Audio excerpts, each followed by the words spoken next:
আসসালামু আলাইকুম রহমতুল্লাহ। দেখুন, কালকের বৃষ্টির কারণে এই কৃষকের ধান একবারে ভিজে শেষ হয়েছে।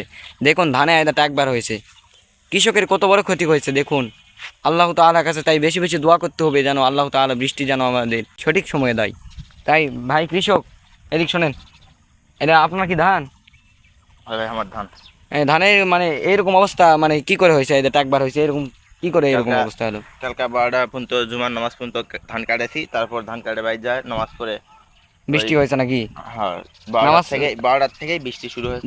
জুমার নামাজের টাইম থেকে বৃষ্টি শুরু হয়েছে? একটু তার আগে থেকে বৃষ্টি শুরু হয়েছে। হ্যাঁ। তারপরে এই আজ থেকে আমার ধানের এই ট্যাক বাড়া। এই অবস্থা নাকি? হ্যাঁ, সেই ধান নিয়ে এখন বাড়ির কোষান নিয়ে যাবেন আপনি? দেখি আজকে পিঠ এটা তাড়াতাড়ি নিয়ে যাওয়ার চেষ্টা করেন, কারণ এই ধানে তো একবার হয়েছে একবারে। এই ধান করলে বেচতে পারবেন না বা খেতে পারবেন না। এই ধানে একবার একবার হয়েছে।